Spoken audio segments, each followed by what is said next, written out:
नमस्ते मंडळी, आज आपण भरपूर प्रोटीनने भरलेले असे फुटाण्याचे लाडू करणार आहोत. तुमच्या घरात जर मुलं ड्रायफ्रूट खात नसतील ना, तर तुम्ही त्यांना हे लाडू नक्की बनवून देऊ शकतात. इतके छान आणि टेस्टी बनतात ना, की मुलं एकाऐवजी 2 लाडू आरामात खातील आणि अशा निमित्ताने त्यांच्या शरीरामध्ये काजू बदामही जातील. याच्यामुळे शरीरात हिमोग्लोबिनची कमीसुद्धा दूर होते. त्याच्यामुळे तुम्ही नक्की मुलांना हे लाडू बनवून द्या. इथे मी रोस्टेड चणा म्हणजे फुटाणे घेतलेले आहेत. तुम्ही याच्याऐवजी डाळ्यांचा सुद्धा वापर करू शकतात.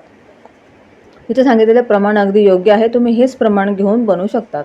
इथे मी असे सालावाले घेतलेले आहेत. 1 कप भरून फुटाणे घेतले होते मी. आता आपण याचा ना पूर्णपणे साल काढून घ्यायचं आहे. कुठेही असं राहिलं तर चालेल, असं काही हरकत नाही, पण शक्यतो जास्तीत जास्त काढण्याचा प्रयत्न करा. हे बघा, अशा पद्धतीने मी पूर्ण 1 कप फुटाण्यांचे साल काढून घेतले. आता आपल्याला एक कढई ठेवायची आहे आणि कढईमध्ये आपण फुटाणे अगदी 2 मिनिटापर्यंत रोस्ट करून घ्यायचे आहेत. ऑलरेडी ते रोस्ट केलेले असतात, पण तरीसुद्धा आपल्याला थोडेसे त्याला शेकून घ्यायचे आहेत. हे बघा, अगदी मी 1-2 मिनिटपर्यंत शेकले होते. आता आपण याला थोडं थंड व्हायला ठेवायचं आहे साईडला. त्यानंतर आपण कढईमध्ये 1 चमचा तूप टाकायचं आहे. तुपामध्ये आपण 1/4 कप शेंगदाणे टाकणार आहोत. शेंगदाण्यामध्ये सुद्धा खूप प्रोटीन असतं, त्याच्यामुळे तुम्ही नक्की टाका. आणि शेंगदाणे थोडंसं भाजायला वेळ लागतील आपल्याला, त्याच्यामुळे याला 3 ते 4 मिनिट लागतात, पण तुम्ही हे सगळं ना स्लो गॅसवरतीच करा. इथे मी 1/4 कप काजू आणि 1/4 कप बदाम घेतलेत. हे पण आपल्याला 1 मिनिटापर्यंत रोस्ट करून घ्यायचे आहेत. हे बघा, जास्त पण याला शेकू नका. फक्त शेंगदाणे शेकायला थोडं तुम्हाला वेळ लागेल, पण बाकीच्या गोष्टी शेकायला वेळ लागणार नाही.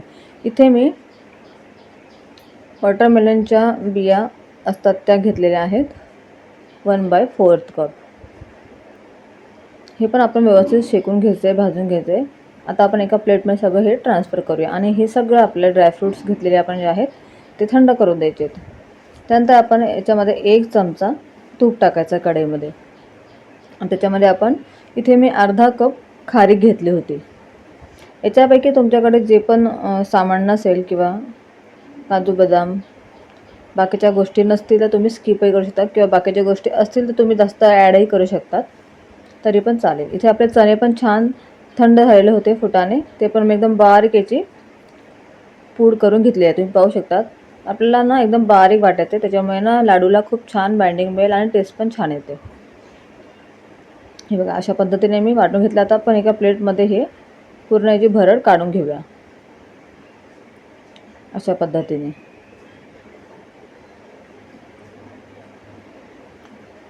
आता आपली खारीक पण इकडे छान शेकली गेलेली. खारीक आहे ना तुपात शेकल्यावरती त्यानंतर तुम्ही मिक्सरच्या भांड्यावर वाटा, म्हणजे अगदी व्यवस्थित बारीक वाटली जाते आणि आपल्या मिक्सरच्या भांड्याचं पातळ आहे ना ते सुद्धा खराब होत नाही. आता यालासुद्धा मी अगदी मस्त थोडीशी जाड बारीक खाल्ली ना तरी पण चालेल, याची एकदम बारीक फाईन पेस्ट नाही होणार. हे बघा, अशा पद्धतीने मी याची जाड बारीक भरड करून घेतलेली. आता ही पण आपण काढून घेऊया एका प्लेटमध्ये. हे बघा, तुम्ही टेक्स्चर पाहू शकता कसं आहे.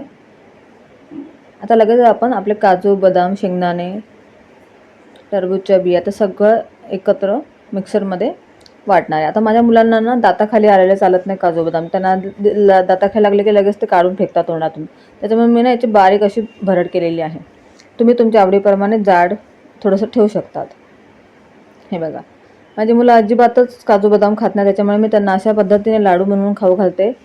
आणि महिलांनी सुद्धा एक जरी लाडू खाल्ला ना तरी सुद्धा दिवसभर महिलांना थकवा जाणवणार नाही आणि शरीरामध्ये याच्यामुळे ना हिमोग्लोबिनची कमीसुद्धा नाहीशी होते. त्याच्यामुळे तुम्ही नक्की हे लाडू ट्राय करा. इथे मी 3/4 कप देशी तूप घेतलेले आहे. त्याच्यामध्ये आता आपण आहे ना अर्धा कप गव्हाचं पीठ घ्यायचं. याच्यामध्ये ना मी गव्हाचं पीठ टाकले, त्याच्यामुळे ना छान आपल्या लाडूला बाइंडिंग पण मिळेल आणि गव्हाचं पीठ, गव्हामध्ये सुद्धा खूप प्रोटीन असतात, त्याच्यामुळे मी गव्हाचं पीठ वापरलं आहे. तुम्ही स्किपही करू शकतात, तुम्ही फक्त फुटाण्यापासून सुद्धा हे लाडू बनवू शकतात. आता आपल्याला गव्हाचं पीठ आहे ना एकदम व्यवस्थित छान लाल तांबूस कलर येऊसोपर्यंत याच्यामध्ये तुपामध्ये स्लो गॅसवरती ना भाजून घ्यायचं आहे. याच्यामुळे व्यवस्थित भाजलं ना तर ते खाताना चिपकत नाही टाळूला आणि लाडू अगदी छान बनतात. आता लगेचच आपण याच्यामध्ये आपण जे डाळ्यांचं फुटाण्यांचं जे फुटाणे वाटलेले होते ते पावडर आपण याच्यामध्ये ॲड करूया आणि तुम्ही तुमच्या आवडीप्रमाणे याच्यामध्ये तूप घालू शकता. आता मी थोडं थोडं करून तूप घालणार आहे इथे. तुम्ही तुमच्या क्वांटिटीनुसार, कन्सिस्टन्सीनुसार त्याच्यामध्ये तूप ॲड करू शकता. इथे मला ना 3/4 कप पूर्ण तूप लागलं होतं, म्हणजे पूर्ण लाडू बनवायला 1 कपाला थोडंसं कमी. इथे मी थोडं अजून तूप टाकते आणि गव्हाचं पीठ आणि हे डाळ्यांचं पीठ अगदी व्यवस्थित मी भाजून घेणार आहे. लाडू करताना ना हे पीठ किंवा हे बाकीचं सगळं साहित्य व्यवस्थित तुम्ही शेकून टाकलं किंवा भाजून टाकलं ना, त्याच्यामुळे लाडूला खूप छान टेस्ट येते. हे बघा, इथे मी 2 ते 3 मिनटापर्यंत छान शेकले. हे सगळं करताना आपल्याला गॅसची फ्लेम लोच ठेवायची आहे अजिबात, आणि सोडायचं नाही आहे मध्ये. इथे मी थोडेसे मनुके, किशमिश टाकले होते. तुम्ही तुमच्या आवडीप्रमाणे टाकू शकतात किंवा स्किपही करू शकतात. आता हे कसं आहे, थोडं टाकल्यावरती ना आपोआप फुलतील ते पिठासोबत भाजताना. आता लगेच आपण याच्यामध्ये खारीकची पावडर केली होती ती टाकायची आणि व्यवस्थित मिक्स करून घ्यायचं आहे. अशा पद्धतीने एक इन्ग्रेडियंट्स तुम्ही टाकून मिक्स करा, म्हणजे ना सगळं व्यवस्थित मिक्स होतं. सगळं एकदम जर आपण टाकलं ना तर ते मिक्स करायला आपल्याला जड जातं. आता लगेच आपण याच्यामध्ये 1 कप गूळ टाकणार आहे. हो, आपण हे लाडू गुळापासून तयार करणार, त्याच्यामुळे हे अधिकच पौष्टिक राहणार आहे. साखरेचा वापर इथे मी केलेला नाही आहे. तुम्ही आवडीप्रमाणे गूळ किंवा साखर टाकू शकतात, पण गूळ टाकूनसुद्धा खूप छान बनले होते. आणि इथे मी जे प्रमाण दाखवले ना ते अगदी योग्य आहे. आता गूळ टाकून आपण व्यवस्थित याला मिक्स करायचं आहे आणि लगेच आपण याच्यामध्ये काजू, बदाम, शेंगदाण्याची भरड जी केली होती ती सगळी टाकून द्यायची आणि ती टाकून आपल्याला लो फ्लेमवरती त्याला मिक्स करून घ्यायचं व्यवस्थित. तुम्हाला हवं तर तुम्ही थोडंसं त्याच्यात तूप टाकू शकता. जर तुम्हाला वाटत असेल आपलं मिश्रण जरा ड्राय आहे तर थोडंसं तुम्ही तूप टाकून याला ॲडजस्ट करू शकतात. हे बघा, आता आपलं पूर्ण मिश्रण तयार झालेलं आहे. थोडंसं मी तूप टाकते, मला जरा ड्राय वाटतंय ते. तर तुम्हाला सांगितल्याप्रमाणे इथे मला 3/4 कप तूप लागलेलं होतं. आता आपण सगळं मिश्रण एका प्लेटमध्ये ट्रान्सफर करूया. आता लाडू बांधताना आपल्याला हे गरम गरम असतानाच लाडू बांधायचे. थंड झाल्यावरती लाडू बांधायला थोडा जड जातो किंवा लाडू पटकन वळत नाही बांधताना. इथे मी अजून 1 चमचा जायफळ आणि वेलदोड्याची पावडर टाकलेली आहे. याच्यामुळे ना खूप छान टेस्ट येणार आहे. आता हे टाकून आपण ना थोडं गरम आहे, मी थोडं मिक्स करून घेते व्यवस्थित. आता तुम्हाला जर वाटलं की तुमचे लाडू वळत नाही आहे किंवा तुम्हाला थोडं ड्राय वाटतं, तर तुम्ही 1-2 चमचे तूप टाकून चांगलं मिक्स करून याचे लाडू बांधू शकतात.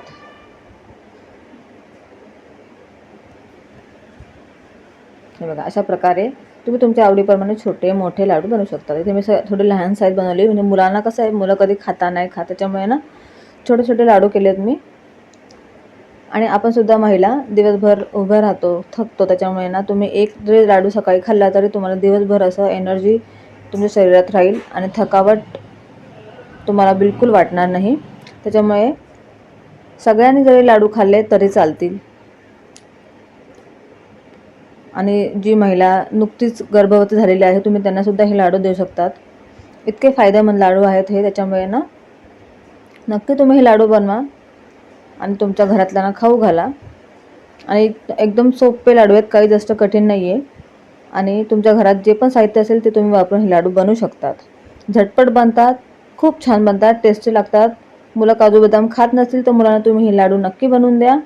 आणि याच्यामुळे भरपूर प्रोटीन मिळतं शरीरामध्ये. शरीरात रक्ताची कमी भासत नाही, हिमोग्लोबिनचं प्रमाण वाढतं. त्याच्यामुळे हे लाडू अधिकच खूप पौष्टिक आहेत. तर तुम्हीसुद्धा ही रेसिपी नक्की करून बघा. मी सांगितलेलं मेजरमेंट घेऊन तुम्हीसुद्धा बनवा. आवडल्यास लाईक, शेअर